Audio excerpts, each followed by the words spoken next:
Hello everyone and welcome to CAT by LPT.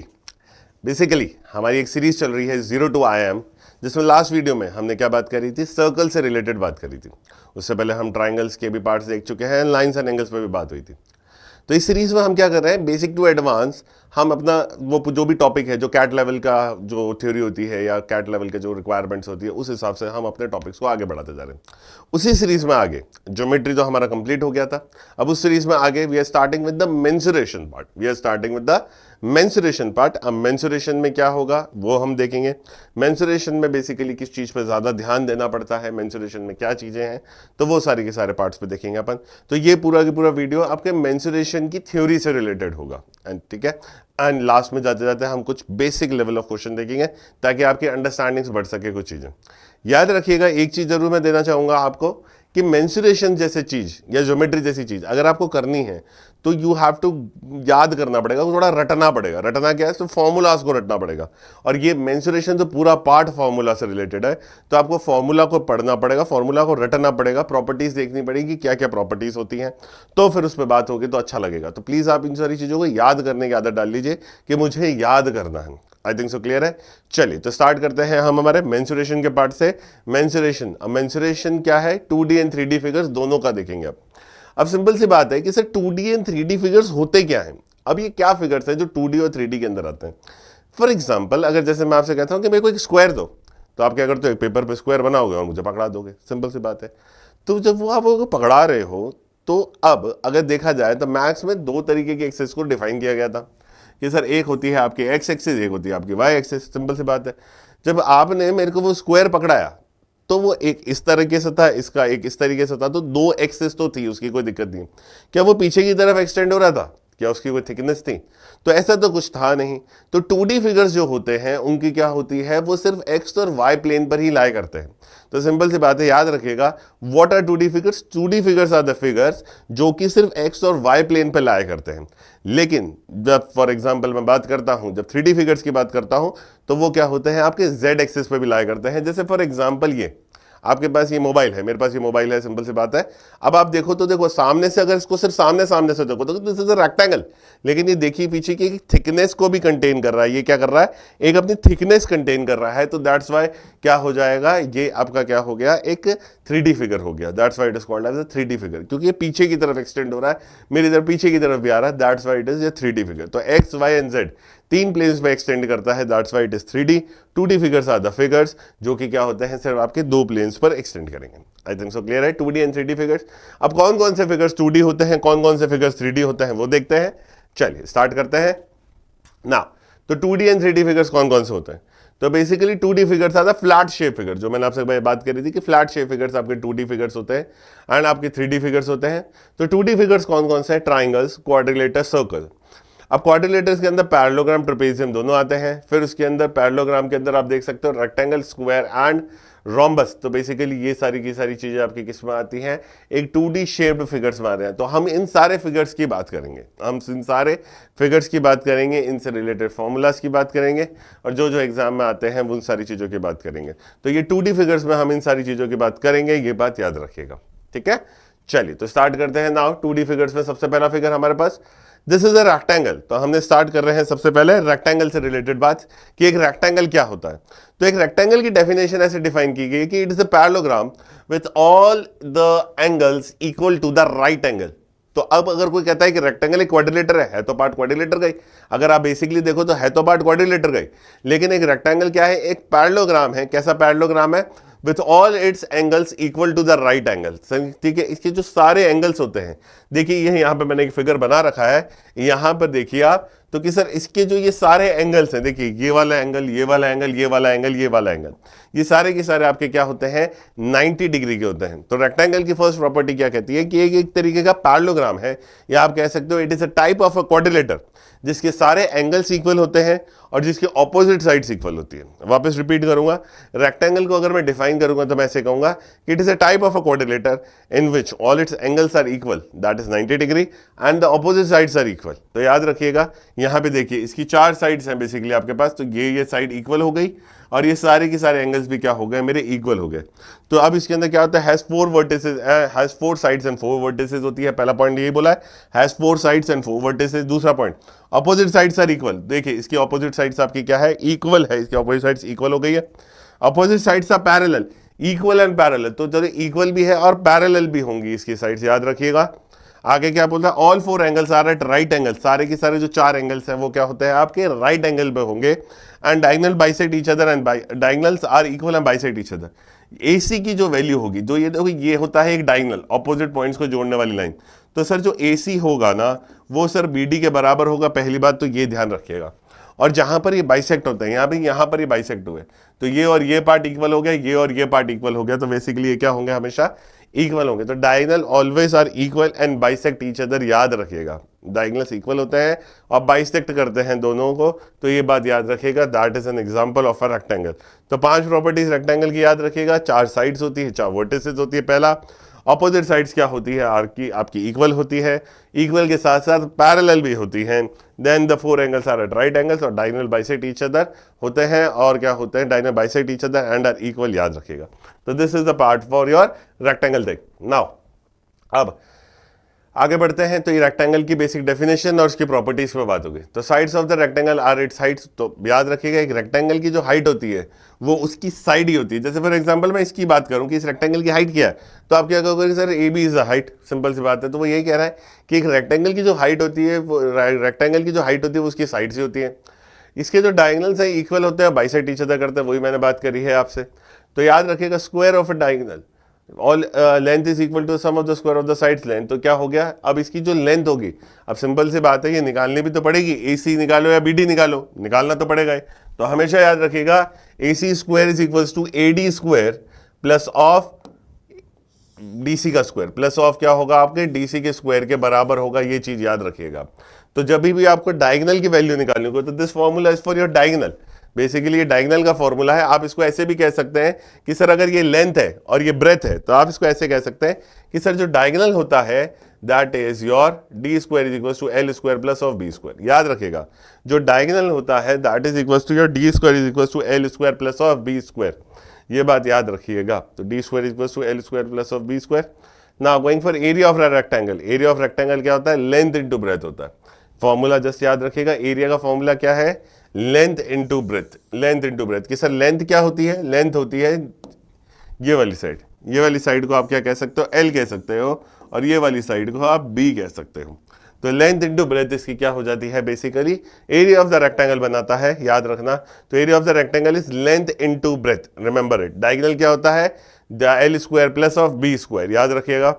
Area of 4 walls of room, तो याद रखना area of 4 walls of room क्या होता है, अगर मेरे को 4 वॉल्स, रूम की 4 वॉल्स का एरिया निकालना है, तो that would be 2H into L plus B, 2H into L plus B, and area of room and 4 walls, तो that is 2H L plus B plus of LB, याद रखिएगा। तो ये दोनों फॉर्मूलेस आपके कहीं ना कहीं काम आने वाले हैं, इन सब की बातों को ध्यान रखना, ये सारे फॉर्मूलास याद रखना। तो अगर बात करता है एरिया ऑफ 4 वॉल्स के लिए तो अब ये लगा देंगे, और एरिया ऑफ रूम की बात करते हैं, एरिया ऑफ रूम की बात करते हैं तो हम ये लगा देंगे, याद रखिएगा।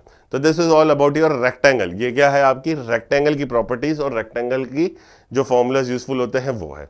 चलिए, तो here we complete with the rectangle part. Going for the next is your square. Square क्या होता है, square is a regular quadrilateral that has 4 right angles and parallel sides. The sides of a square meet at right angles. Basically देखा जाए तो थोड़ा बहुत तो वैसा ही है। क्या कहता है कि सर एक स्क्वायर जो होता है, एक स्क्वायर कुछ इस तरीके से होता है, तो 4 साइड होने की वजह से ये एक क्वाड्रिलेटर बन गया है। रिमेंबर इट, ऐसा का मतलब याद रखना, जिसकी भी 4 साइड्स होती हैं वो आपका हमेशा एक क्वाड्रिलेटर होता है। जिसकी भी 4 साइड्स होती हैं वो हमेशा आपका क्या होता है, क्वाड्रिलेटर होता है। जैसे रेक्टेंगल एक क्या क्वाड्रिलेटर था, जिसकी ऑपोजिट साइड्स इक्वल थी, लेकिन एक स्क्वायर में क्या होता है, जिसकी सारी साइड्स इक्वल होती हैं, यानी ये इक्वल्स टू ये इक्वल्स टू ये, यानी इक्वल्स टू ये, that is your ABC and D। तो मैं क्या बोलूंगा, AB is equals to BC is equals to CD is equals to DA, याद रखिएगा। तो ये क्या होता है आपका एक स्क्वायर बन जाता है। तो स्क्वायर क्या होता है, AB equals to BC equals to CD equals to DA, तो दैट इज योर स्क्वायर, ये हो गया आपका स्क्वायर। तो अब अगर मैं बात करूं कि भाई अब आगे क्या बोल रहा है वो, आपको यही चीज बोल रहा है, square is regular coordinate that has 4 right angles. और ये वाली जो एंगल्स है ये सारे के सारे क्या होते हैं, इक्वल होते हैं, राइट एंगल्स होते हैं, याद रखिएगा। And parallel sides, the sides of the square meet at right angle, ठीक है, ये बात मैंने बोली, राइट एंगल है। The diagonals also bisect each other perpendicularly, तो यहाँ पे ये डायगोनल है, ये डायगोनल होगा और ये डायगोनल होगा। तो बेसिकली ये जो साइड होती है क्या होती है, आपका 90 डिग्री का एंगल बनाती है, बाइसेक्ट करती है। तो बाइसेक्ट कितने पे करेगी, 90 डिग्री पे बाइसेक्ट करेगी, ये बात ध्यान रखना।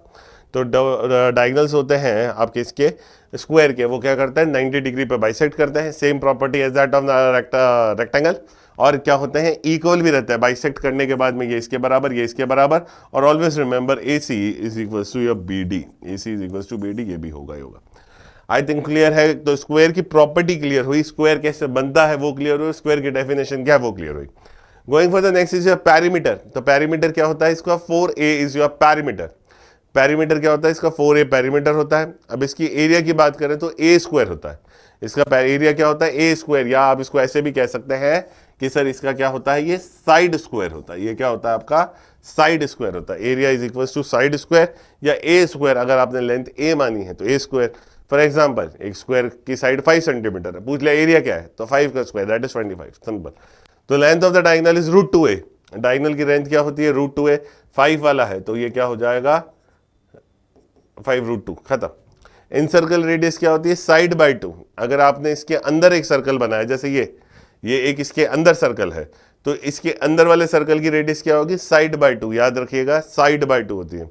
और सर्कम सर्कल रेडियस क्या होती है, साइड बाय √2, साइड बाय √2 याद रखिएगा इसकी सर्कम सर्कल की रेडियस होती है। आप इसको ऐसे भी कह सकते हो कि सर जो भी मेरा डायगोनल है, जो भी मेरा डायगोनल है बेसिकली देखा जाए तो उसका हाफ, ये जो डायगोनल है जो यहां से लेके यहां तक बनेगा, सिंपल सी बात है, यहां से लेके यहां तक बनता है, इसका हाफ करोगे तो भी क्या आ जाएगा मेरा, इन सर्कल रेडियस पता चलेगा या सर्कम सर्कल रेडियस। तो दैट इज डायगोनल बाय 2 या साइड बाय 2, एकदम सेम बात है, कोई दिक्कत नहीं है, याद रखिएगा। Moving towards the next part, if the अब आई थिंक सो यहां तक क्लियर है कहानी, यहां तक आपको समझ में आ गया। मूविंग टुवर्ड्स द नेक्स्ट, अगला देखते हैं। अगला, if the area of the square is a centimetre square, then the area of the circles found by the same perimeter is 4a by pi.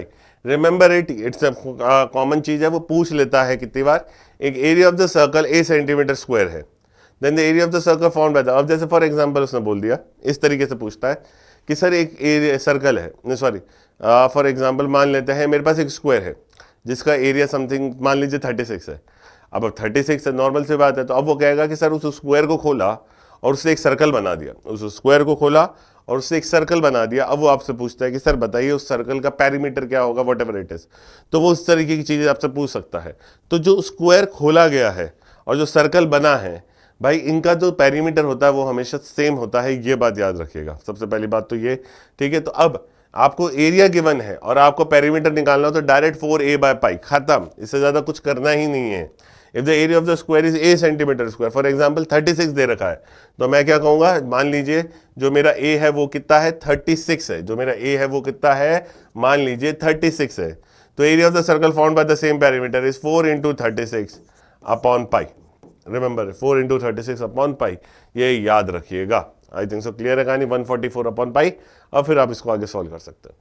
Clear है कहानी, यहाँ तक कोई दिक्कत नहीं है, एक चीज याद रखिएगा। And going for the next, यहाँ पर अब कभी कभी आपसे ये वाला पूछता है, ऐसा एक सर्कल बना हुआ है, आपसे पूछेगा बताओ ये व्हाइट वाला जो रीजन है, ये व्हाइट वाला जो रीजन है, ये वाला, ये इसका एरिया क्या होगा, इसका एरिया क्या होगा, या ये वाला जो रीजन है इसका एरिया क्या होगा, ये पूछ लेता है। तो that is nothing but 3/14 of a square, that is nothing but 3/14 of a square. Direct लगाइएगा, याद रखिएगा। वो इस तरीके से पूछेगा आपसे, एक स्क्वायर बनाएगा, उसके अंदर एक सर्कल बना देगा और आपसे पूछेगा कि सर बताइए इस खाली पोर्शन का रीजन क्या, एरिया क्या है। तो याद रखना that is 3/14 of a square. Same for year, इधर भी सेम ही लगेगा, 3/14 of a square. I think clear है कहानी, यहां तक आपको समझ में आ गया। This is all about your square. तो हमने स्क्वायर में क्या देखा, उसकी डेफिनेशन देखी, perimeter, area, length of diagonal, in circle radius याद रखना है, सर्कम सर्कल रेडियस याद रखना है, ये पॉइंट याद रखना है कि हाँ सर ऐसा होगा तो इस तरीके से हो जाएगा, और area of the wide region, ये तरीके की चीजें याद रखिएगा। चलिए अब इस पर क्वेश्चन कैसे बनता है, एक नॉर्मल पॉपुलर क्वेश्चन है, एक बहुत पॉपुलर क्वेश्चन है जिसका डिस्कशन कर लेते हैं अपन। एक रेक्टेंगल और स्क्वायर के ऊपर बेस क्वेश्चन आता है। क्या आता है, जैसे फॉर एग्जांपल वो इस तरीके से देता है आपको कि ये एक रेक्टेंगल है, ये एक रेक्टेंगल है जिसकी साइड मान लीजिए 20 सेंटीमीटर है ये वाली, और ये वाली मान लीजिए 15 सेंटीमीटर की साइड है। आपको कहेगा कि एक रेक्टेंगल है जिसकी साइड्स आपको ये गिवन है।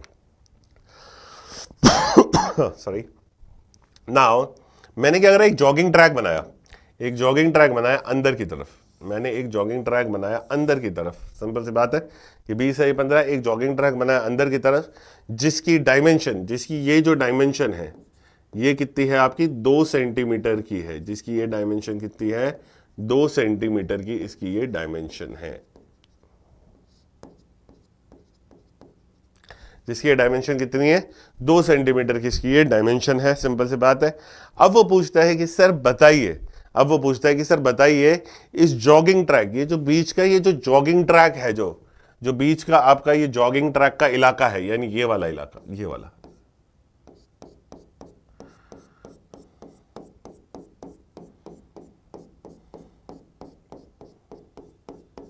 ये वाला जो इलाका है, वो आपसे पूछता है कि बताइए ये जो बीच का जो जॉगिंग ट्रैक है इसका एरिया क्या होगा। वो आपसे क्या पूछता है, एरिया ऑफ जॉगिंग ट्रैक, वो आपसे ये चीज पूछता है। तो देखो इस ये क्वेश्चन क्या होता है, दो तरीके के फॉर्मेट में आता है, सेम टू सेम। आपको बाहर की वैल्यूज दे रखी है, अंदर की वैल्यू। अब आपका बेसिक एम क्या होगा कि सर जॉगिंग ट्रैक का एरिया निकालना है, तो हम जॉगिंग ट्रैक का एरिया निकाल कैसे सकते हैं कि सर मैं क्या करूं, ये बड़े वाले रेक्टेंगल में से छोटे वाले रेक्टेंगल को माइनस कर दूं। मैं क्या करता हूं, बड़े वाले रेक्टेंगल में से छोटे वाले रेक्टेंगल को माइनस कर दूंगा, तो ये बचा हुआ एरिया ही मेरे पास आएगा, इसके अलावा तो कुछ आएगा नहीं। तो सिंपल सी बात है कि सर अब मेरे को बताइए ये बचा हुआ, ये अंदर वाले रेक्टेंगल की डायमेंशंस क्या होगी। बेसिक बात है डायमेंशंस क्या होगी। तो अब अंदर वाले जो रेक्टेंगल की डायमेंशंस होगी, इसको अच्छे से समझिएगा, ये क्या बन जाती हैं। जैसे ये 20 है, तो अंदर वाले की डायमेंशंस निकालने, तो आप क्या करो, इस ट्वाइस का पहले डबल करो। ये जितनी भी चौड़ाई है ना, इसका डबल करिए। ये जितनी भी चौड़ाई है इसका क्या करिए, आप डबल करिए। तो 2 का डबल कितना होता है, 4 होता है। तो अब 2 का डबल 4 होता है, तो यहां पे ये जो डायमेंशन होगी दैट वुड बी 20 - 4 यानी 16 होगी। दैट वुड बी 20 - 4 यानी 16 होगी। इस बात का ध्यान रखिएगा। वापस रिपीट करता हूं कि सर डबल करके क्यों माइनस किया। तो बेटा एक बात देखिए, ये वाली साइड देखिए, ये यहां तक है, ये साइड सिर्फ यहां तक है, तो यहां से भी 2 सेंटीमीटर, यहां से भी 2 सेंटीमीटर, यानी 4 सेंटीमीटर हो गया। दैट्स वाई ये जो डबल करके इसको माइनस करते हैं, मैक्सिमम लोग क्या करते हैं, सिर्फ ये 2 ही माइनस करके इसको निकाल देते हैं। याद रखना है कि डबल करके माइनस होगा। इन द सेम वे ये वाली साइड कैसे निकाले, तो सर इसका डबल यानी 2 का डबल यानी 4 हो गया, तो यानी 15 - 4 यानी ये कितना हो जाएगा, 11 हो जाएगा। ये कितना हो जाएगा, 11 हो जाएगा। अब आपसे जॉगिंग ट्रैक का एरिया पूछा है ना उसने, तो आप जॉगिंग ट्रैक का एरिया आराम से निकालिए, कोई दिक्कत नहीं है। तो जॉगिंग ट्रैक का एरिया वुड बी 20 × 15, बाहर वाला रेक्टेंगल माइनस अंदर वाला, दैट इज 16 × 11। सिंपल सी बात है, 15 × 2 = 30 यानी 300, 16 × 1 = 16 और ये 1 बन गया 176। इसको माइनस कर लीजिए, इसका एरिया आ जाएगा। आई थिंक सो क्लियर है। तो पहला क्वेश्चन आपसे इस फॉर्मेट में पूछता है, बाहर की डायमेंशंस रेक्टेंगल की गिवन है, अंदर की निकालो, सबसे पहली बात। अब दूसरा, ये फॉर्मेट में और क्वेश्चन किस तरीके से पूछा जाता है, जैसे फॉर एग्जांपल ये इस तरीके से एक रेक्टेंगल दे देगा, इसके अंदर एक दूसरा रेक्टेंगल दे देगा, इस बार अंदर की डायमेंशंस देगा, इस बार अंदर की डायमेंशंस देगा। दैट इज फॉर एग्जांपल यहां पे बोल दिया कि सर ये 20 है और ये मेरे पास 15 है। और वापस आपसे कहेगा कि सर बताइए इसकी जॉगिंग ट्रैक का एरिया क्या होगा। अगर उसने कहा है the width of the track, the width of the track, width है जो ट्रैक की, that is your 4 centimetre. Width of the track क्या है मेरे पास, 4 सेंटीमीटर का width of the track given है। तो वापस मेथड सेम कि सर इसका एरिया निकालना है, यानी क्या करना पड़ेगा, बड़े वाले में से छोटे वाले को माइनस करना है। तो पहले बड़े वाले की डायमेंशन तो निकालो। तो बड़े वाले की डायमेंशन इस बार क्या होगी, यानी विड्थ ऑफ द ट्रैक 4 है, तो इसको डबल करके ऐड कर दो। अगर आप अंदर से बाहर आ रहे हो तो डबल करके ऐड करना, और अगर बाहर से अंदर जा रहे हो तो डबल करके माइनस। तो ये कितना हुआ 20, तो दिस इज 20 - 4, सॉरी 20 और ये 4 का डबल यानी 8, तो ये कितना हो जाएगा 28। तो ये साइड यहां से लेके यहां तक 28, और ये साइड क्या होगी 15 और 8, यानी ये साइड कितनी हो जाएगी मेरे पास 23 हो जाएगी। सिंपल सी बात। अब आप कर सकते हो 28 × 23 - 15 × 20, सिंपल सी बात। याद रखिएगा ये क्वेश्चन को कुछ इस तरीके से हम सॉल्व करते हैं। ये क्वेश्चन स्क्वायर्स और रेक्टेंगल्स में बहुत बार पूछा जाता है। गलती एक छोटी सी होती है, क्या, जो विड्थ ऑफ द ट्रायंगल लोग सिर्फ उसको लेते हैं, जबकि उसको डबल करके लेना है, इसका ध्यान रखना। हमेशा याद रखिएगा जो भी ये साइड है इसका डबल करो और फिर इसमें से माइनस करो, और यहाँ पे जो भी साइड है उसका डबल करो, यहाँ पे प्लस कर दो। अगर बाहर से अंदर आ रहे हो तो याद रखिएगा माइनस होगा, अंदर से बाहर यानी प्लस होगा। आई थिंक सो क्लियर है कहानी, कोई दिक्कत नहीं है, ये आप कर लोगे आसानी से। चलो going for the next now, going for the next figure, that is your parallelogram, that is your parallelogram. तो रिमेंबर अगर पैरेललोग्राम मेरे से कोई पूछता है तो मैं कहता हूं कि पैरेललोग्राम तो रेक्टेंगल का छोटा भाई है। बेसिकली पैरेललोग्राम रेक्टेंगल का छोटा भाई है, क्योंकि प्रॉपर्टीज कुछ कुछ सेम होती हैं इसमें। तो सिंपल सी बात है, मैंने ये सामने आपके पैरेललोग्राम बनाया है यहाँ पर, तो we will be discussing the properties first. Okay, तो पैरेललोग्राम की बात क्या करता है, opposite sides are equal. Simple सी बात है, सबसे पहली बात ऑपोजिट साइड्स आर इक्वल, जो रेक्टेंगल में होता है वो यहाँ पे भी होता है।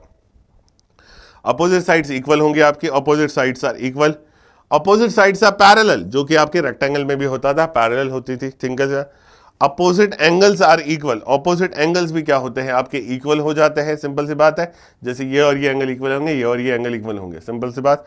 Going for the next, adjacent angles add up to 180, मतलब ये और ये एंगल मिला के 180 डिग्री बनेंगे हमेशा की तरह। And diagonal bisect each other, और डायगोनल्स क्या करते हैं, एक दूसरे को बाइसेक्ट करते हैं, इस बात का ध्यान रखिएगा। तो बेसिकली ये है पैरेललोग्राम की डेफिनेशन। वापस रिपीट करूंगा, पैरेललोग्राम की पहली डेफिनेशन क्या कहती है, opposite angles are equal, opposite sides are equal, opposite sides are parallel, diagonal bisect each other, ये बात का आप ध्यान रखिएगा। तो 3 से 4 चीजें हैं जो आपको याद रखनी है फॉर द पैरेललोग्राम थिंग, ठीक है। तो ये क्या कहता है, इसकी डेफिनेशन क्या कहती है, a parallelogram is a quadrilateral, a parallelogram is a quadrilateral in which opposite sides are equal and parallel, opposite sides are equal and parallel, ये मैंने बोल दिए। तो एक ऐसा क्वाड्रिलेटर जिसकी opposite sides equal हो और parallel हो।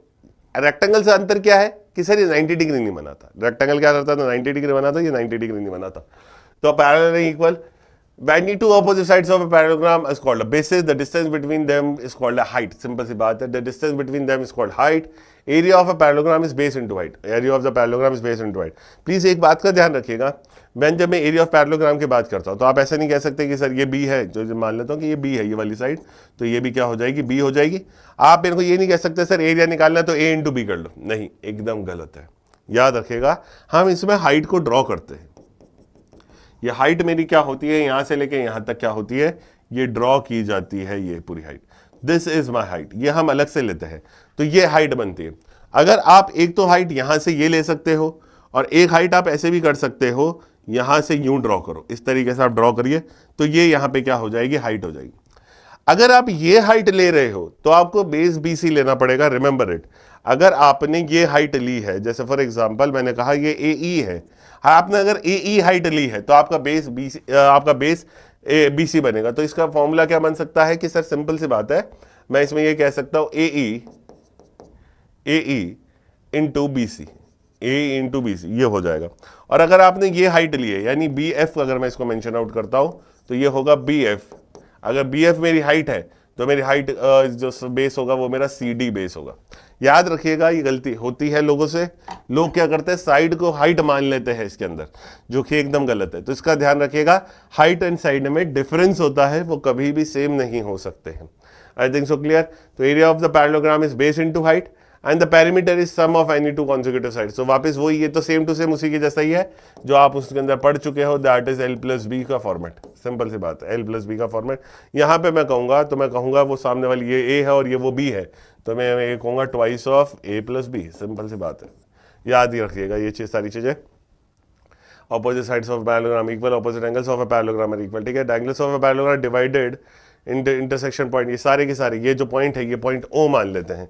ये जो पॉइंट है ये पॉइंट क्या है मेरा, अगर मैं कहता हूं कि ये O पॉइंट है तो ये क्या हो जाएगा आपका, इक्वल हो जाएगा। याद रखिएगा, going for the next, AO is equals to OC and BO is equals to OD, हमेशा होगा, तो वो गिवन है आपके। Sum the square of the diagonals is equals to the square of hypotenuse. अब देखो ये एक रिलेशन है जो आपको याद रखना है, this is quite a relation.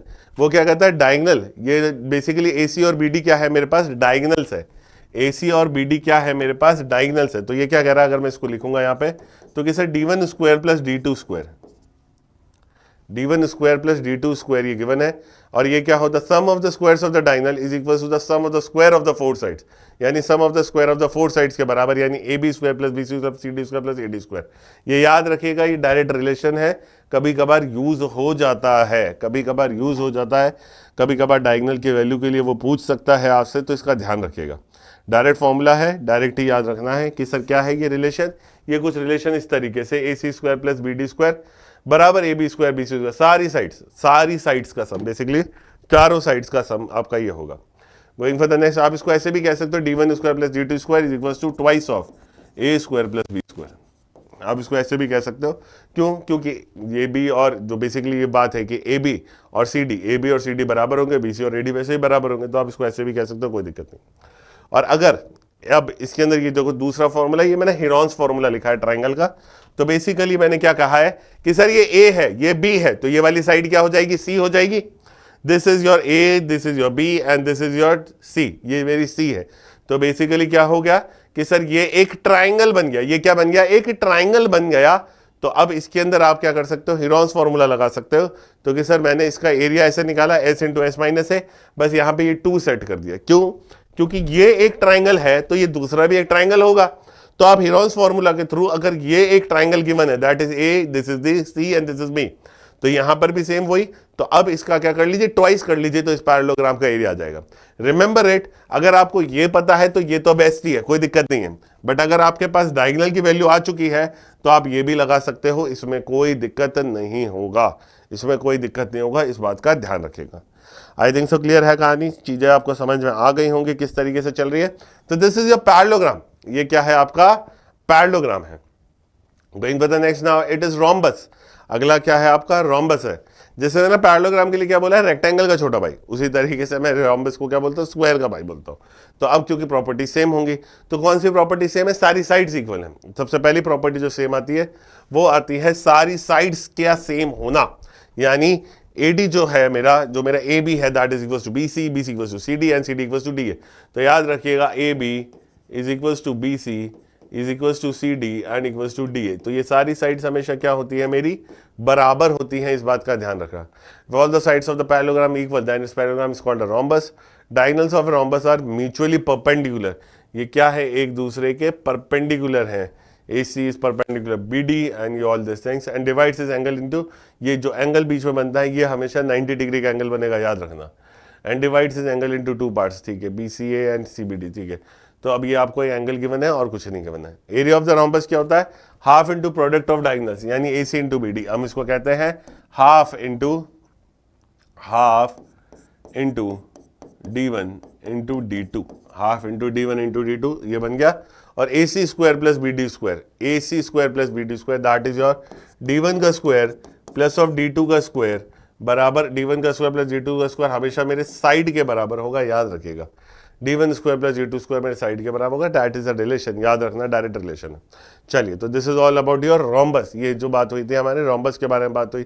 तो अब तक हमने किस किस के बारे में देख लिया, रेक्टेंगल देखा, स्क्वायर देखा, फिर उसके बाद में एक क्वेश्चन देखा, देन पैरेललोग्राम देखा, देन रोम्बस देखा। अब नेक्स्ट आता है आपका ट्रेपेजियम। तो next would be your trapezium, ये है आपका ट्रेपेजियम। इसकी जो प्रॉपर्टीज होती हैं वो किसी के बराबर नहीं होती, किसी से जैसा नहीं कि जैसे स्क्वायर और रोम्बस की इक्वल चल रही थी, देन वी लुक टूवर्ड्स की भाई रेक्टेंगल और उसका इक्वल हो गया, पैरेललोग्राम का कुछ इक्वल हो गई। ट्रेपेजियम में ऐसा कुछ नहीं। ट्रेपेजियम की प्रॉपर्टीज सबसे ज़्यादा डिफरेंट ही होती हैं। कैसे, देखिए समझिए। तो ये एक क्वाड्रिलेटर होता है, ठीक है, उस ऑपोजिट साइड्स आर पैरेलल, यानी ये जो पेयर है ना, ये वाला पेयर ऑफ ऑपोजिट साइड्स हमेशा पैरेलल होता है, इस बात का ध्यान रखिएगा। Has one pair of parallel and unequal opposite sides. तो उसने साफ सीधा कह दिया है कि सर जो साइड्स होती है मेरी वो क्या होती है, अनइक्वल होती है, और वन पेयर क्या होता है, पैरेलल होता है। ठीक है, क्लियर है कहानी। As one pair of congruent and non-parallel sides, lower base angles and upper base angles are congruent, diagonals are congruent, diagonals क्या होते हैं, इसके congruent होते हैं, ये बात याद रखेगा, that is important, ये भी important है, ठीक है। any lower base angle is supplementary to any upper base angle, तो ये सब क्या एंगल्स होते हैं, एक दूसरे के 180 डिग्री के साथ चलेंगे हमेशा। तो ये और ये मिलकर 180 डिग्री और ये मिलकर हमेशा 180 डिग्री बनाते हैं। तो that is all about your trapezium। तो अब ट्रेपेजियम में और क्या है, area of the trapezium, that is half into sum of parallel side into distance between the distance between the parallel side. तो जैसे distance between the parallel side would be taken as P Q, जैसे मैं यहां पे देखूंगा तो मैं क्या कहूंगा कि सर इसका फॉर्मूला क्या होगा, half into sum of parallel side, यानी AD plus of BC into distance between the parallel side, that is P Q, that is your P Q. ये क्या हो जाएगा, distance between the parallel sides हो जाएगा। Perimeter of trapezium is sum of all the four sides, यानी सबको जोड़ दीजिए, तो that is your A B plus B C plus of C D plus of D A. तो ये क्या हो जाएगा, sum of all the four sides के बराबर हो जाएगा। Going for the next is B D square plus A C square बराबर क्या होता है हमेशा हमारे सी डी स्क्वायर। तो basically sum of squares of non parallel side, ये देखिए sum of squares of non parallel side, तो B D square plus A square. तो बेसिकली ये मेरा डी1 स्क्वायर है, सॉरी ओके, तो this is my D one square plus D two square, ये तो मेरी डायगोनल्स हो गई। सिंपल सी बात, ये सी डी और ए बी क्या है, मेरी नॉन पैरेलल साइड है, equals to twice into product of parallel side, twice into product of parallel sides के प्रोडक्ट के बराबर होगा, twice into product of parallel sides के बराबर होता है, इस बात का ध्यान रखिएगा। चलिए आई थिंक सो क्लियर है। तो sum of the squares of non parallel side plus twice into product of parallel sides, ये क्या हो जाती है, मेरी ट्रेपेजियम की प्रॉपर्टीज होती हैं। ये एक डायरेक्ट रिलेशन है, बेसिकली ये एक डायरेक्ट रिलेशन है, ये याद रखिएगा। तो D one square plus D two square, C D square plus A B square, यानी नॉन पैरेलल साइड, ये साइड्स कभी पैरेलल नहीं है, साइड पैरेलल है, तो इनटू करके वो हो गया। आई थिंक क्लियर है। This is all about your trapezium, ये याद रखने हैं, प्लीज याद रखिएगा। ऐसे नहीं होगा कि चीजें पढ़ ली काफी है, नहीं, इसके अंदर याद रखना पड़ेगा, चीजें आपको रटनी पड़ेगी। क्यों रटनी पड़ेगी, क्योंकि कैट के क्वेश्चन जो मैं अगला सेशन लूंगा उसमें कैट के क्वेश्चंस पे बात करूंगा। कैट के प्रीवियस क्वेश्चंस का सेशन लेंगे हम, कि जिसमें ज्योमेट्री और मेंसुरेशन के क्वेश्चंस होंगे। तो याद रखिएगा, ये जो क्वेश्चंस पूछे हैं कैट ने, मैक्सिमम क्वेश्चंस सिर्फ और सिर्फ फॉर्मूला से ही होंगे, ज्यादातर चीजें फॉर्मूला से होगी, क्योंकि फॉर्मूला इज द बेसिक या इनिशियल स्टेप कह दो। तो जब तक आपको फॉर्मूले की समझ नहीं होगी, जब तक आप नहीं कर पाओगे। तो प्लीज रिमेंबर, अगर ये करना है तो आपको ये रटनी पड़ेंगी चीजें। तो this is all about your trapezium. तो ट्रेपेजियम में क्या याद रखना है, ऑपोजिट साइड्स आर पैरेलल, ठीक है, ऑपोजिट साइड्स क्या होती हैं, पैरेलल होती हैं, ये बात आपको ध्यान रखनी है, ठीक है। एंगल्स एंगल्स कोई इक्वल का झंझट नहीं है, बस ऑपोजिट साइड, मतलब ये एडी और बीसी का हमेशा पैरेलल रहेगा। एरिया क्या होता है, sum of parallel side into distance between them, and ये आपका एक रिलेशन है जो आपको याद रखना। चलिए going for the next, now अगले पे चलते हैं। Now it is polygons. अब पॉलीगन्स क्या होते हैं, एन साइडेड शेप फिगर्स। तो क्या सर क्वाड्रिलेटरल एक पॉलीगन है, हाँ है। ट्राइंगल एक पॉलीगन है, हाँ है। ये सारे के सारे आपके पॉलीगन्स की श्रेणी में ही आते हैं, पॉलीगन्स के अंदर ही आते हैं। तो N is equal to the number of the side and S is equal to the length of the each side. तो sum of interior angles of a polygon, sum of interior angle of a polygon, एक याद रखिएगा 2023 की अगर मैं बात करूं, 2023 की मैं आपसे बात करता हूं, तो मैंने एक क्वेश्चन डायरेक्ट इसके ऊपर देखा है। एग्जामिनर ने एक क्वेश्चन डायरेक्ट इन चीजों के ऊपर आपसे पूछ लिया है, इसलिए ये फॉर्मूला याद रखने पड़ेंगे। तो sum of the interior angles of a polygon क्या होता है, n-2 इंटू 180 डिग्री, और ये n क्या होता है, मेरा नंबर ऑफ साइड्स होती है। n क्या है, मेरा नंबर ऑफ साइड्स को रिकमेंड कर रहा है। जैसे फॉर एग्जांपल उसने कह दिया 15 साइड का एक पॉलीगन है, क्या है, 15 साइड का एक पॉलीगन है, कि बताओ उसकी इंटीरियर एंगल का सम क्या होगा। तो मैं क्या कहूंगा, 15 - 2 इंटू 180 डिग्री, सिंपल। तो इसके ऊपर क्वेश्चन आ चुका है। Measure of each interior angles that is n-2 into 180 by n। तो बेसिकली n-2 हर एक एंगल निकालना, तो n से डिवाइड कर दो।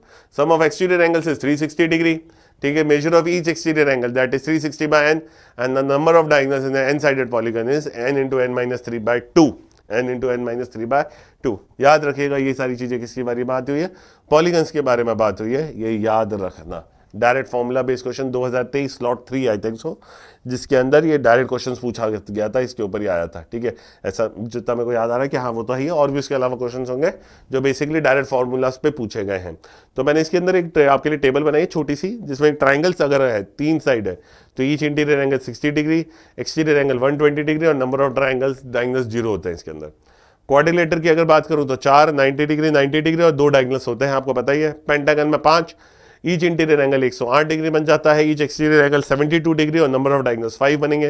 हेक्सागन में 6, each interior angle 120, each exterior angle 60 degree and number of diagonals 9।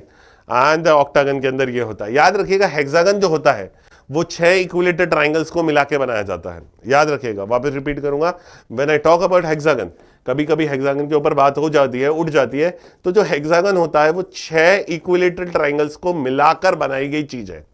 6 equilateral triangles को मिलाकर बनाई गई चीज है हमारी हेक्सागन। तो इसका ध्यान रखिएगा, ये बहुत बार चीजें हेक्सागन का फॉर्मूला पूछ लेता है, याद रखना। चलो, तो ये बात हुई आप आ रहे पॉलीगन्स के ऊपर। तो पॉलीगन्स में याद रखिएगा, फॉर्मूलाज याद रखने हैं and this is the table, छोटी सी याद रखिएगा। चलिए, तो here we end with the 2D figures. अभी हमने हमारे 2D फिगर्स में सारी बात कर ली कि 2D फिगर्स कौन कौन से होंगे, क्या क्या होंगे, वो सारी की सारी बातें हमारी हो चुकी हैं। Moving towards the next is your 3D figures. अब देखो समझो, 2D फिगर्स में हमारी बात क्या होती थी, area, perimeter and then we talked about diagonals, उसके ऊपर रिलेटेड कुछ बात कर ली, कोई रिलेशन है तो वो बात कर ली। 3D फिगर्स में मेनली बात इन 3 चीजों पे होगी, that is your volume, curved surface area and the total surface area. Remember, इन 3 चीजों पे ही मैं बात करूंगा, that is your volume, curved surface area and total surface area. ठीक है, तो वॉल्यूम बेसिकली होता क्या है, अगर मेरे से कोई कहता है वॉल्यूम क्या होता है, तो अगर मैं वॉल्यूम को डिफाइन करना चाहूं, वॉल्यूम को मैं डिफाइन करूं कि वॉल्यूम क्या है, तो अगर देसी भाषा में बोले तो मैं कहूंगा किसी भी चीज की कैपेसिटी क्या होगी, कैपेसिटी को वॉल्यूम कहा गया है। जैसे फॉर एग्जांपल एक पानी की बोतल है, आपने देखा होगा, जैसे फॉर एग्जांपल आपने एक्वाफिना की कोई बोतल ली तो उसके अंदर 1 लीटर लिखा हुआ है, तो वो उसकी वॉल्यूम है बेसिकली। तो वो क्या कर रहा है, वॉल्यूम का मतलब क्या होता है, कैपेसिटी की बात होती है। और याद रखिएगा, कभी भी किसी चीज का वॉल्यूम का फॉर्मूला बनाना हो, रिमेंबर, कभी भी किसी चीज के वॉल्यूम का आपको फॉर्मूला अगर बनाना है तो ऑलवेज रिमेंबर, आपका वॉल्यूम का जो फॉर्मूला होता है वो हमेशा क्या होता है, area of base into height. Remember it, volume का फॉर्मूला, बेसिक फॉर्मूला, अगर वॉल्यूम का कोई बेसिक फॉर्मूला मेरे से पूछे तो मैं हमेशा कहूंगा area of base into height होता है वॉल्यूम का बेसिक फॉर्मूला। ठीक है, कि उसका बेस क्या है, अगर उसका बेस सर्कल है तो आप सर्कल का एरिया लगा लो इनटू हाइट लगा लो, अगर उसका बेस एक स्क्वायर है तो स्क्वायर का बेस इनटू हाइट कर लीजिए, आप क्या हो जाएगा, आपका जो भी फिगर है उसका वॉल्यूम आ जाएगा आपके पास। आई थिंक सो क्लियर है। तो याद रखिएगा, कर्व्ड सरफेस एरिया क्या होता है, कोई भी फिगर है, कोई भी फिगर है तो याद रखना कर्व्ड सरफेस एरिया का मतलब होता है आप ऊपर वाला और नीचे वाले फिगर को काउंट नहीं कर रहे हो, बाकी जो बचा हुआ है। जैसे अगर मैं इस कमरे की बात करूं तो that is A cuboidal shape, तो मैं इसके बाद क्या करूंगा, 4 वॉल्यूम मतलब एरिया ऑफ 4 वॉल्स, बेसिकली वो उसका क्या बन जाएगा, कर्व्ड सरफेस एरिया बन जाएगा। और टोटल सरफेस एरिया में हम दोनों को इंक्लूड कर लेते हैं। तो रिमेंबर इट, इसका भी बेसिक फॉर्मूला मैं अभी आपको आगे बात करूंगा कि इसका बेसिक फॉर्मूला क्या बनेगा, उस पर भी बात करेंगे। ठीक है, तो अब याद रखना, कर्व्ड सरफेस एरिया का मतलब क्या होता है, वॉल्यूम मतलब क्या, कैपेसिटी। कर्व्ड सरफेस एरिया मतलब क्या है कि सर ऊपर नीचे वाले को इंक्लूड नहीं करना, टॉप और नीचे बॉटम मोस्ट फिगर को इंक्लूड नहीं करते, बाकी जो बचा हुआ है उसका area, that is your curved surface area. And total surface area में सारे के सारे इंक्लूड होंगे, याद रखिएगा। ठीक है, अगर मैं इसकी कर्व्ड सरफेस एरिया की बात करूं तो मैं क्या कहूंगा, perimeter of base into height. अगर मेरे से कोई कहता है कर्व्ड सरफेस एरिया क्या है तो मैं कहूंगा sir perimeter of the base into height कर लीजिए, आपका कर्व्ड सरफेस एरिया आ जाएगा। आई थिंक सो क्लियर है कहानी। तो वॉल्यूम का basic formula area of base into height, curved surface area का फॉर्मूला क्या होता है, perimeter of base into height. याद रखना, perimeter of base into your height, this is your perimeter of base into height. ठीक है ना, ये याद रखिएगा। चलिए, going for the next now. अब 3D फिगर्स में किस किस फिगर्स की बात होगी, इन सब की हम बात करेंगे। Mainly cube, cuboid, cone, cylinder, sphere, hemisphere and frustum. Majorly हमारी बात इन सारे फिगर्स पे होगी कि ये फिगर्स हम क्या करने वाले हैं, इंक्लूड करने वाले हैं। तो इन फिगर्स की स्टडी देखेंगे, वापस फॉर्मूलाज देखेंगे क्या है क्या नहीं है। चलिए, तो स्टार्ट करते हैं सबसे पहले क्यूबॉइड पे। तो बेसिकली याद रखिएगा, क्यूबॉइड कुछ नहीं होता है, रेक्टेंगल का बड़ा भाई होता है। यानी कहना मतलब क्या है, जो रेक्टेंगल की प्रॉपर्टी थी वो क्यूबॉइड के अंदर आती है। कैसे आती है, जैसे फॉर एग्जांपल आपके पास एक रेक्टेंगल, आप उसको पीछे की तरफ खींच दीजिए, वो एक क्यूबॉइड बन जाता है। रेक्टेंगल के अंदर लेंथ और ब्रेथ होती है, इसके अंदर एक और चीज आ जाती है, हाइट आ जाती है, सेम टू सेम। तो लेंथ, ब्रेथ एंड हाइट, तो दिस इज योर लेंथ। ठीक है, ये आपकी लेंथ बन जाती है, ब्रेथ बन गई, और ये क्या बन गई, आपकी हाइट बन गई है। ये क्या बन जाएगी, आपकी हाइट बन जाएगी। तो this length, this is breadth and this is your height. ये इसकी डायगोनल्स होती है। तो याद रखना, एक क्यूबॉइड के अंदर 12 एजेस होती है, 8 वर्टिसेस होती है और 4 डायगोनल्स होती है। एक क्यूबॉइड के अंदर 12 एजेस, 8 वर्टिसेस और 4 डायगोनल्स होती हैं, याद रखिएगा।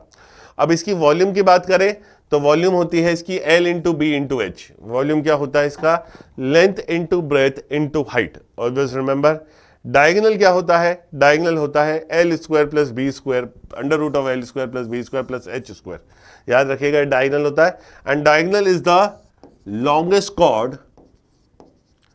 डायगोनल क्या होती है, लॉन्गेस्ट कॉर्ड होती है एक क्यूबॉइड की। एक क्यूबॉइड एंड क्यूब बोथ, इन दोनों की कहूंगा। डायगोनल एक लॉन्गेस्ट कॉर्ड होती है क्यूबॉइड और क्यूब की। क्यों? इसमें क्वेश्चन कैसे पूछ लिया जाता है कि आपको कहेगा एक क्यूबॉइडल रूम है, एक क्यूबॉइडल रूम है, उसकी लेंथ देगा, ब्रेथ देगा, हाइट देगा, सब दे देगा। अब कहेगा कि मुझे एक रॉड रखनी है, उसके अंदर एक रॉड रखनी है, तो बताइए maximum length of the rod. तो maximum length of the rod would be equals to its diagonal, तो ये याद रखिएगा। तो diagonal is the longest chord of cuboid and cube. Now talking all about is total surface area. तो इसके total surface area का एक ये फॉर्मूला होता है, twice of L B plus B H plus H L. Total surface area हमेशा इसका ये होता है, ठीक है। लेकिन इसको एक और दूसरा फॉर्मूला और दिया गया है, L plus B plus H का होल स्क्वायर माइनस डायगोनल का स्क्वायर। ये भी आपका टोटल सरफेस एरिया को ही बताता है। L plus B plus H का होल स्क्वायर माइनस डायगोनल का square, that is also equals to your total surface area. ये भी क्या देगा? मेरा टोटल सरफेस एरिया देगा। तो ये और ये दोनों याद रखिएगा, सिचुएशन बेस्ड है, कभी भी कुछ भी हो जाए। लेटरल सरफेस एरिया अगर मैं बात करूं तो लेटरल सरफेस एरिया इसका क्या होता है? Twice of L plus B into H, twice of L plus B into H. और इसी को ही हमने area of 4 walls of a room भी कहा है। ये दोनों चीजें सेम है, area of 4 walls of a room and lateral surface area, ये सब की सब सेम है। That is your curved surface area. अगर बोलूंगा तो ये क्या है? मेरा curved surface area, lateral surface area दोनों सेम है।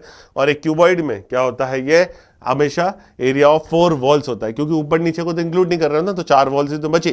कर्व्ड सरफेस एरिया मतलब मैंने ये कहा था कि भाई ऊपर और नीचे को इंक्लूड मत करो, सिंपल सी बात है। कर्व्ड सरफेस एरिया बन गया तो ये मेरा कर्व्ड सरफेस एरिया कहलाएगा। Lateral surface area, area of 4 walls of room and this. I think so clear है कहानी। चलिए मूविंग टुवर्ड्स द क्यूब। अब आया है क्यूब।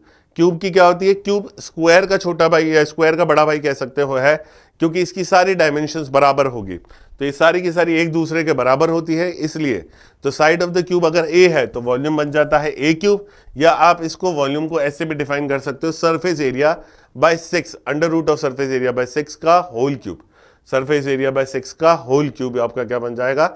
आपका वॉल्यूम बन जाता है। Total surface area 6a square and lateral surface area is 4a square. 12 edges vertices, देखो जैसे इसमें 12 एजेस होती हैं, 8 वर्टिसेस होती है, diagonals 4। In the same way यहाँ पर भी सेम वही कहानी है। तो सेम टू सेम चीजें ही हैं, कोई ज्यादा दिक्कत नहीं है। साइड सेम होगी, याद रखिएगा, स्क्वायर का बड़ा भाई है इसलिए प्रॉपर्टी सेम हो जाती है। Moving towards the next is your cylinder. ये क्या है? आपका सिलेंडर। तो ये मेरा एक बेसिक सिलेंडर है।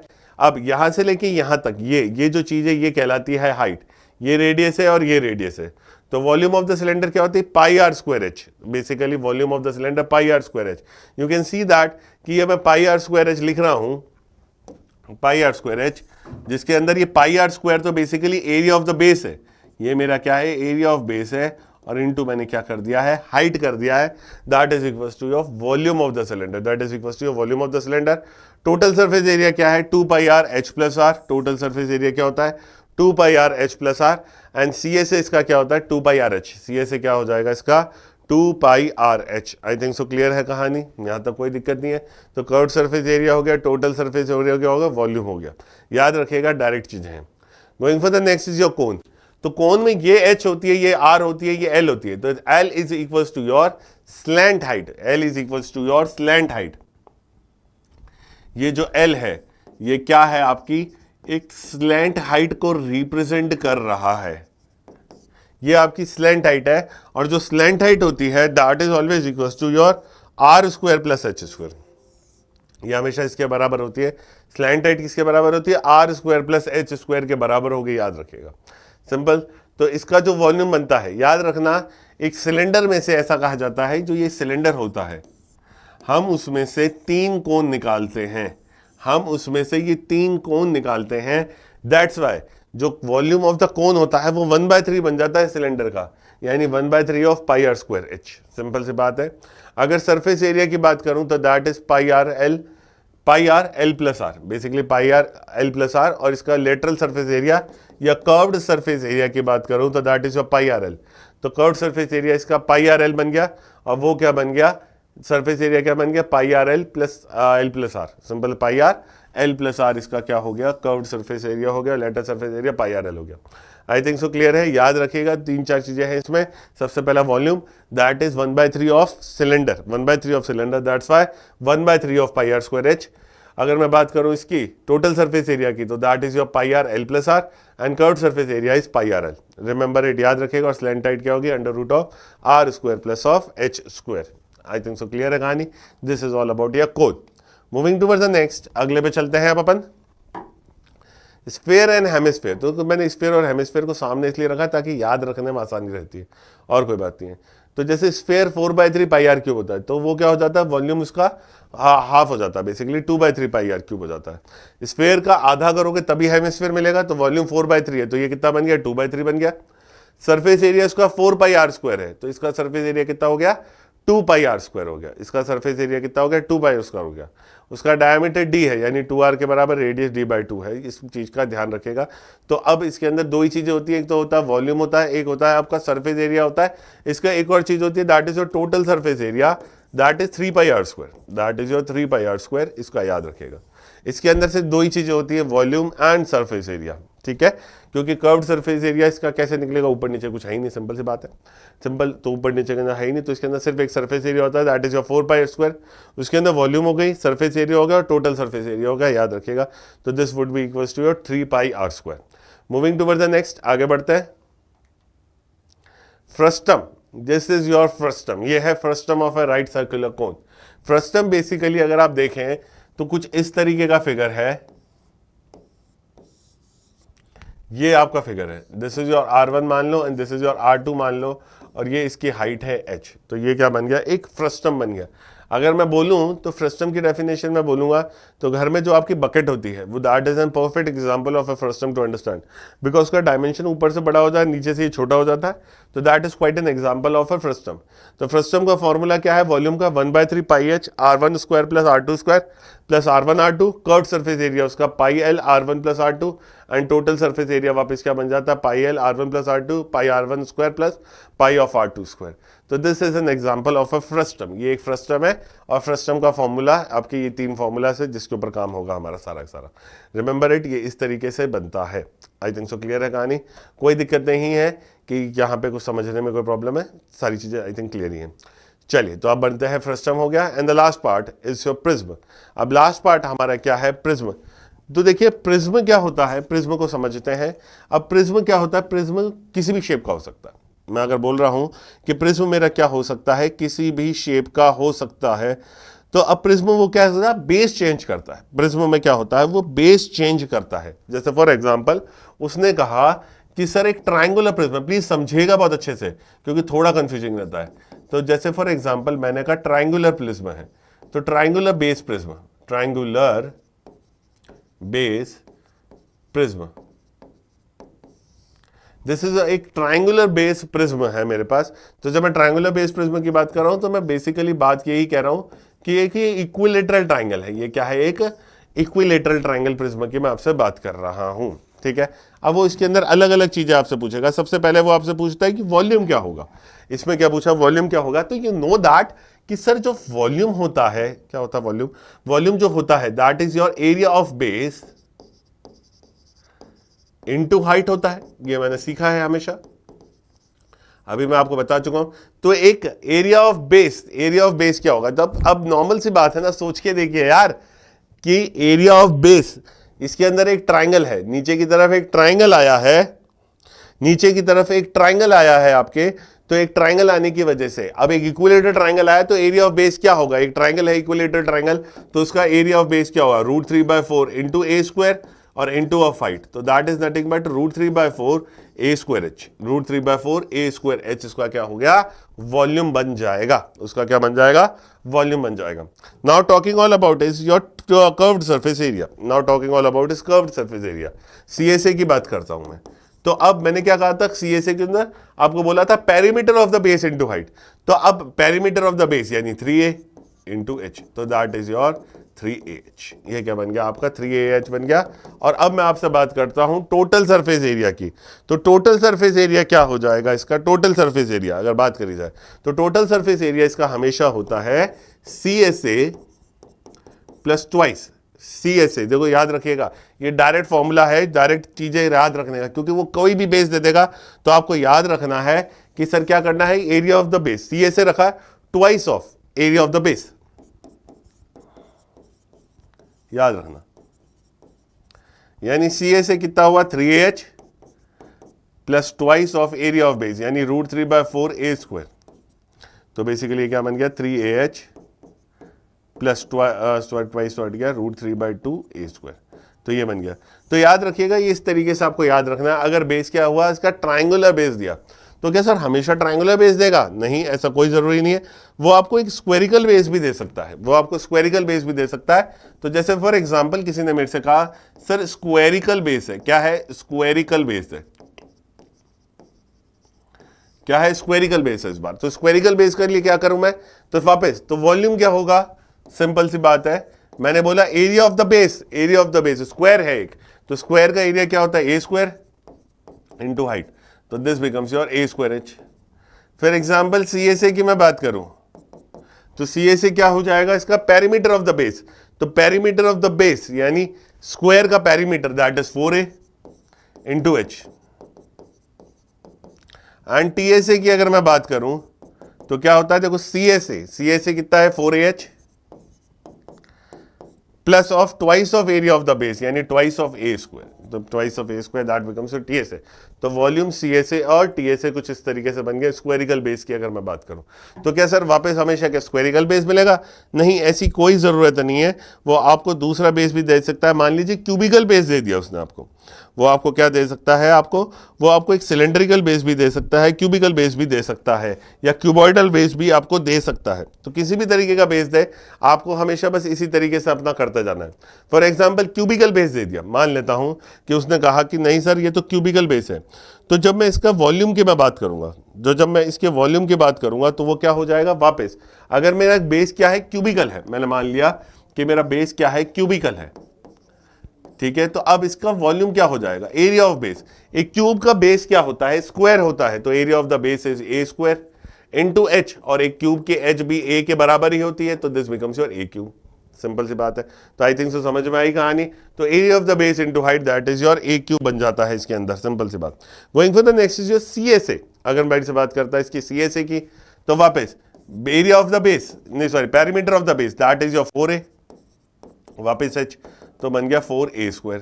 और अगर TSA की बात करें तो CSA यानी 4a² plus twice of area of base यानी twice of area of base यानी 2a², यानी ये बन गया 6a²। तो ये क्या बन जाता है? स्क्वायर क्यूबिकल बेस है तो वो कुछ इस तरीके से बिहेव करेगा और ये बन जाएगा 6a²। आई थिंक सो क्लियर है।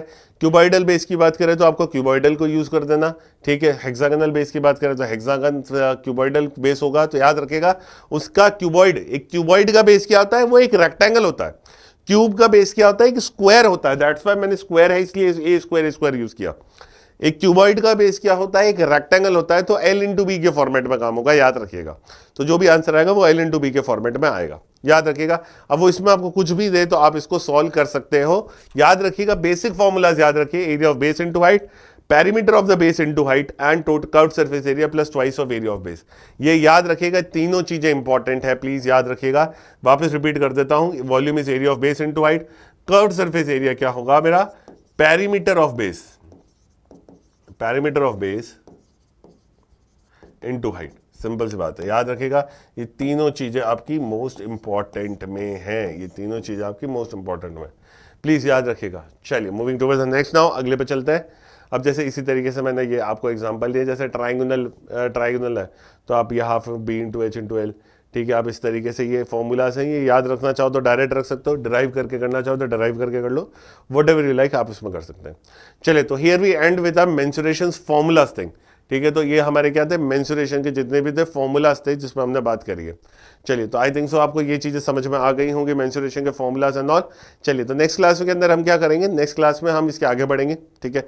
नेक्स्ट क्लास के अंदर हम मेंसुरेशन के कुछ क्वेश्चंस करेंगे, देन प्रीवियस ईयर क्वेश्चन। पहले मैं मेंसुरेशन के कुछ क्वेश्चंस करवाऊंगा, फिर आपको प्रीवियस ईयर क्वेश्चंस करवाना स्टार्ट कर दूंगा। प्रीवियस ईयर क्वेश्चंस का एक सेशन करके फिर हम कंप्लीट करेंगे। चलिए तो फिर हम इसके बाद हम वाइंड ऑफ कर देंगे mensuration geometry, it is completed from our side. तो बस आपको रिवाइज करना है, जो भी कोई डाउट्स है तो वो आपको हमको कमेंट सेक्शन में आपको पूछना है। I think so till then revise करिए, कोई भी डाउट्स है तो वो कमेंट सेक्शन में जरूर लिखना। कुछ भी रिलेटेड कुछ पढ़ना है एक्स्ट्रा तो भी आपको हमको कमेंट सेक्शन में जरूर बताइएगा। आई थिंक सो क्लियर है कहानी यहाँ तक। चलिए तो अब नेक्स्ट क्लास में देखते हैं, नेक्स्ट क्लास में क्या देखेंगे? मेंसुरेशन के पहले question, practice questions, and then we will be going for extra practice questions other then. Okay चलिए टिल देन, ओके चलिए, थैंक यू वेरी मच।